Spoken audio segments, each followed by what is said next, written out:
Good morning students. हम लोग आज महासागर के बारे में देखेंगे।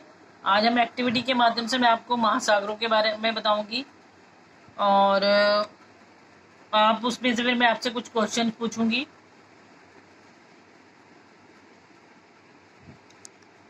महासागर, विश्व में 5 प्रमुख महासागर हैं।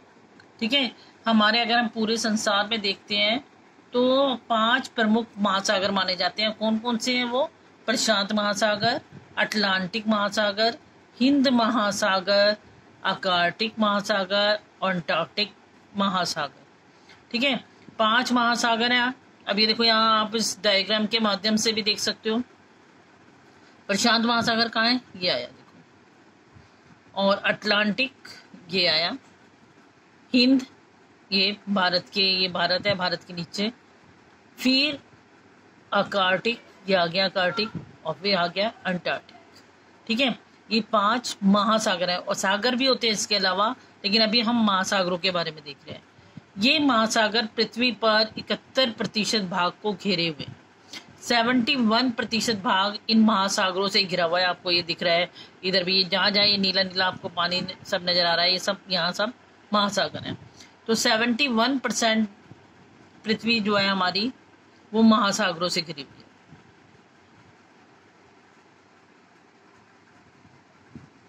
अब हम प्रशांत महासागर के बारे में पढ़ेंगे। प्रशांत महासागर विश्व का सबसे बड़ा और सबसे गहरा महासागर प्रशांत महासागर है। अगर हम विश्व में पूछते हैं आपसे कि सबसे बड़ा महासागर कौन सा है, ठीक है, तो आप बोलेंगे प्रशांत महासागर। अगर सबसे गहरा महासागर कौन सा है, तब भी आप बोलेंगे प्रशांत महासागर। इसी महासागर में रिंग ऑफ फायर क्षेत्र की उपस्थिति देखने को मिलती है।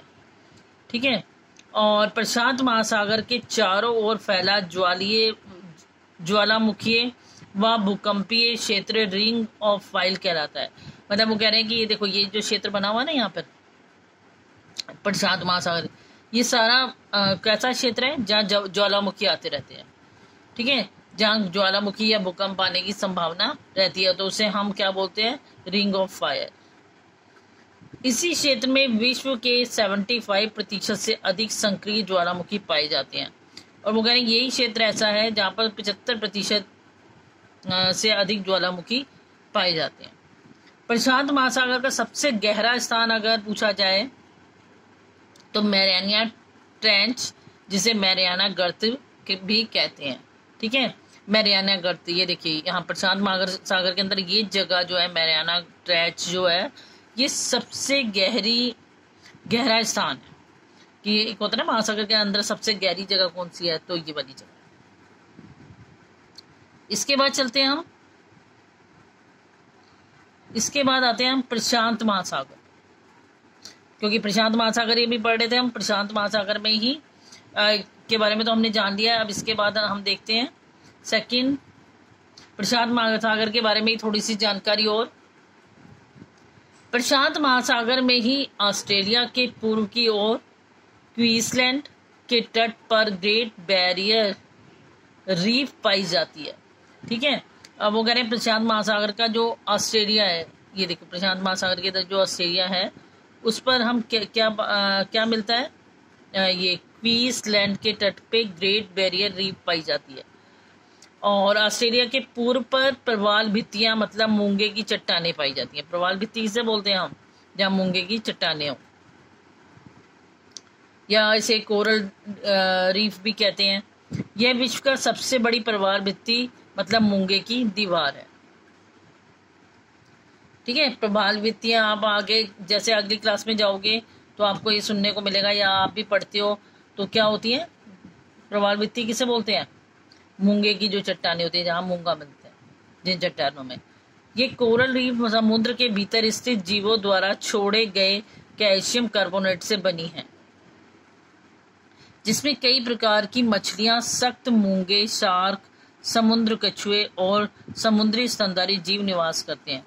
अब उन्होंने कहा कि ये जो है कोरल रीफ क्या होता है? समुद्र के बीच में ना, भीतर अंदर जीवों द्वारा छोड़े गए कैल्शियम कार्बोनेट से बनी हुई वो होती हैं और जिसके अंदर क्या रहता है, जिसमें कई प्रकार की मछलियां भी रहती हैं, सख्त मूंगे भी रहते हैं, शार्क भी होते हैं, समुद्री कछुए वगैरह भी होते हैं, समुद्री और स्तनधारी जीव निवास करते हैं जिसमें। ये ऐसी जगह होती है, देखो ये जगह दिखाई हुई है ना, इस टाइप की जगह बनी हुई होती है समुद्र के बीच में। कोरल रीफ का निर्माण प्राय कर्क रेखा और मकर रेखा के बीच में द्वीपों के तटीय क्षेत्रों में होता है। जो कर्क रेखा और मकर रेखा के जो बीच का क्षेत्र होता है, वहाँ जितने भी तटीय क्षेत्र होते हैं वहीं पर ये जो है इस टाइप के क्या पाए जाते हैं, कोरल रीफ। इसके बाद देखते हैं अटलांटिक महासागर। अटलांटिक महासागर इसे अंध महासागर के नाम से भी जाना जाता है। क्षेत्रफल की दृष्टि से यह विश्व का दूसरा बड़ा महासागर है। अगर हम आपसे पूछते हैं, अब इसमें पूछा जा सकता है अटलांटिक जो महासागर है उसका नाम क्या है, दूसरा नाम क्या है, तो अंध।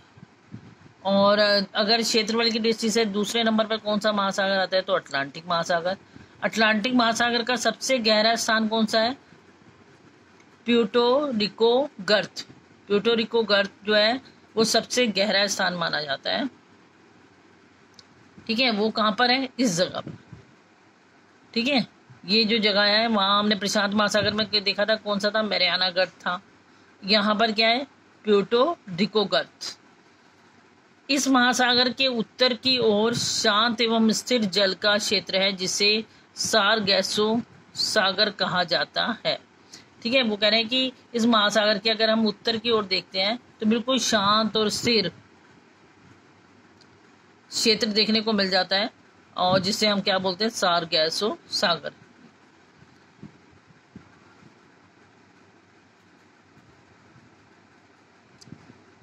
इसके बाद आता है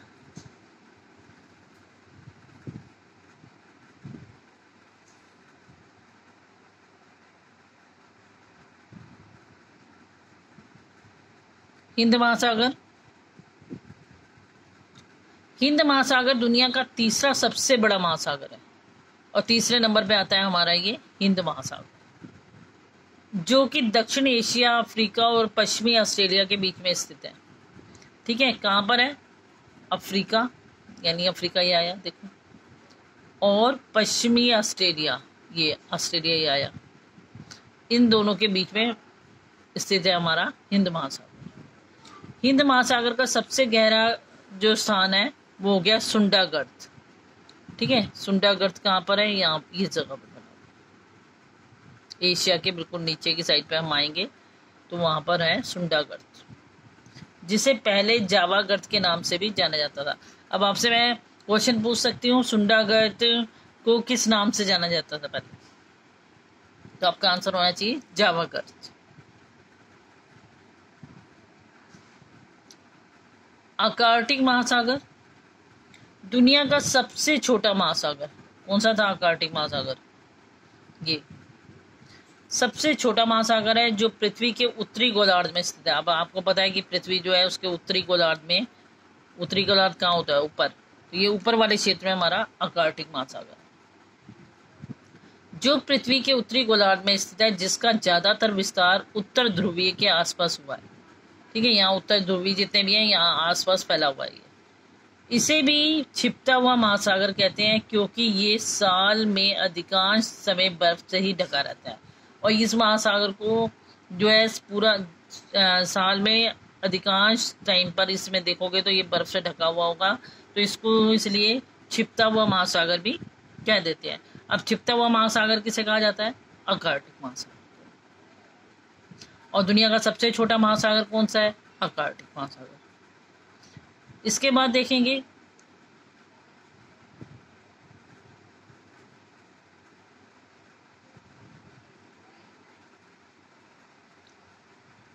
तो आज के लिए बेटा इतना ही। ठीक है, इनको अच्छी तरह पढ़ेंगे और इसमें से शॉर्ट क्वेश्चंस बनाएंगे। ठीक है, थैंक्स।